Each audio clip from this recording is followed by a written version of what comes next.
برونتو اف ام. برونتو اف ام، صوتك سابق بخطوة.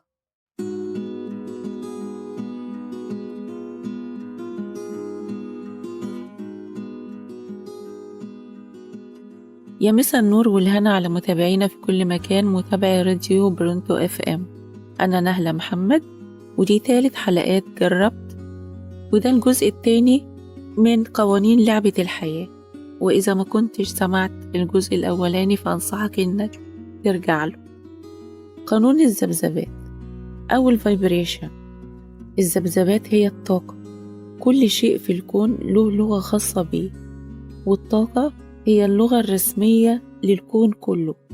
يعني كل حاجة في الكون بتتكلم اللغة دي، كل حاجة، سواء جماد سواء إنسان سواء حيوان، كل حاجة لها تردد طاقي. لما إنسان يكون تردده الطاقي عالي ما بينخدعش بالكلام ولا بالأفعال، بيبقى شايف اللي محدش شايفه. ساعات يسموها البصيرة، ساعات يسموها العين التالتة. المهم إن الإنسان ده بيكون تردده الطاقي عالي جدا. إيه فايدة القانون ده؟ إن مفيش شيء صعب أو مستحيل، الموضوع كله تصحيح للأفكار والمعتقدات عن شيء معين جواك. زي مثلا الدايت، عشان ترددك الطاقي يتناغم مع تردد الأكل الصحي وتقدر تحقق وزن صح مع حياة صحية، كل المطلوب إنك تغير شوية أفكار ومعتقدات عن الأكل، وإن يكون النظام الصحي ليك منهج حياة، مش دايت لفترة تقف وبعدين ترجع تاني. لا، هتغير أفكارك ومفاهيمك عن الأكل بصفة عامة، وتشوف إيه الصحي وتبدأ تاكل. مشاعرك هي ترددك الطاقي. هتلاقي نفسك بتجذب كل المعلومات وكل الحاجات اللي تخص الأكل الصحي أو الحياة الصحية بصفة عامة، وهتلاقي فعلا انت عمال تنزل في الوزن بصورة صحية وبالطريقة اللي تعجبك كمان. قانون الإيقاع. تحرك الطاقة بيحكم إيقاع بيظهر في كل شيء حوالينا.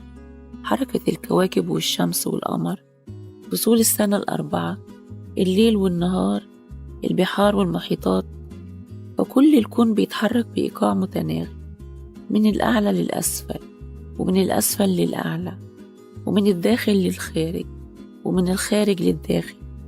الكلام ده معناه إن الترددات المنخفضة لازم وحتما يجي بعدها ترددات عالية، علشان الكون أصلا قايم على التوازن. لما أكون واعي كده هعيش حياتي بانسيابية وسلام نفسي، لأني متأكد إن المرحلة دي هتنتهي، وطالما ظهر لي تحدي معين فأكيد أنا مؤهل له. فالمطلوب ساعتها إني أطور نفسي وأرتقي عشان أخرج من التحدي بسلام، وإلا هيفضل يتكرر التحدي ده طول الوقت مع أشخاص وأحداث مختلفة. بنلاحظ القانون ده جدا في تكرار فشل العلاقات أيا كان إيه هي نوعها. قانون الأقطاب بينص على إن كل شيء له في نفسه الإيجابي والسلبي. الشيء الواحد جواه الإيجابي والسلبي، بمعنى الصحة والمرض، الغنى والفقر، الرحمة والقسوة إلى آخره. فما فيش معنى مثلا لعبارة أمراض مزمنة ليس لها علاج، أو أنا فقير طلعت فقير زي أبويا أو زي عيلتي. ما فيش حاجة اسمها كده. طالما أنت بتفكر كده فأكيد هتكون كده. لكن لو أنا واعي للي بيحصل وكل حاجة، لو خدنا المرض مثلا، فأنا مؤمن وعلى يقين إن له علاج، حتى لو الأطباء قالوا ما فيش علاج. ابحث أنت عنه بنفسك. والأمثلة في النقطة دي بالذات كتير جدا. في مشاهير كتير جدا كان عندهم أمراض كتيرة وتعافوا بالتشافي الذاتي، وعاشوا سنين وسنين وسنين بعد ما كان قال الأطباء إن هم هيموتوا مفيش، يعني خلال حاجات بسيطة جدا. هم فعلوا قانون الأقطاب جواهم واستعملوا قانون التشافي الذاتي اللي ربنا خلقنا بيه. قانون السبب والنتيجة. كل نتيجة بتظهر في حياتك ليها سبب، والسبب فين؟ جواك انت. القانون ده عامل زي البوصلة اللي بتنبهك لما تكون النتيجة مش مرضية، إن جواك شيء محتاج يتصحح. لما نفعل القانون ده بنشوف كل حاجة بعين السبب والنتيجة، مش بعين الانبهار. فلو واحد فقير مثلا شاف واحد مليونير، يقعد يفكر ويبحث عن اللي عمله المليونير ده، ويحاول هو كمان يعمل زيه ويطور نفسه، مش يبصله بعين الانبهار اللي هيترتب على تفعيلها الغيرة والحسد والحقد وكل الأفكار السلبية عن المال. زي مثلا معتقد عند معظم الناس إن الأغنياء دول حرامية.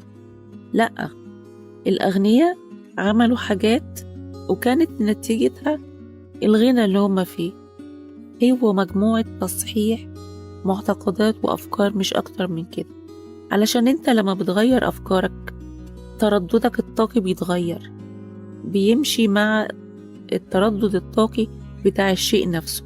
فلو انت صححت مفاهيمك ومعتقداتك عن المال، هيطلع منك ذبذبات وطاقة تسحب كل حاجة تخص الوفرة. وعلى فكرة، المال مش معناه بس الفلوس، الورق ده أقل حاجة فيه. أقل حاجة في مفهوم المال الورق اللي احنا بنتعامل فيه. كل حاجة حوالينا مال. الهدوم اللي انت لابسها مثلا، انت جبتها ازاي؟ بفلوس، صح؟ الأكل اللي انت بتاكله جبته ازاي؟ بفلوس. البيت اللي انت عايش فيه، وهكذا كل حاجة. هتلاقي المال حواليك بكل حاجة في حياتك وبوفرة كمان، بس انت اللي تفكيرك عاوز يتظبط، مش أكتر من كده. قانون الجنس. كل شيء في الكون جواه الطاقة الذكورية والطاقة الأنثوية. الطاقة الذكورية لها مواصفات والأنثوية كمان، والاتنين بيتعاملوا مع بعض بتناغم، مش بخناق وترك وهجر وغير. على مستوى العلاقات مثلا، وتقبل وحب وسلام على مستوى أحداث الحياة ومجرياتها. دقق النظر كويس في أي حدث في حياتك، هتلاقي أكيد أكيد أكيد جواه الطاقتين، الذكورية والأنثوية. ولازم نكون واعيين وفاهمين لكل حاجة بتحصل في حياتنا، ونعيش كأننا بنلعب، مش كأننا، هو الحقيقي بنلعب. كل ثانية انت صاحي فيها بتعمل حاجة، صح كده؟ الحاجة دي فعل فيها القوانين دي. على فكرة مش باخد قانون واسيب الباقي، لا، أنا بفعل ال7 القوانين دول في حياتي كلها، في كل حياتي. وزي ما قلنا في الأول، مش معنى كده أن أنا همشي على خط مستقيم، لا، هقع، أكيد هقع أحيانا، بس لما أقع هقوم أقوى، هشوف أنا وقعت في إيه وهطوره وهكون أفضل. ما تيجوا نلعبها ونستمتع بيها، صح؟ كانت معكم نهلة محمد من راديو برونتو FM.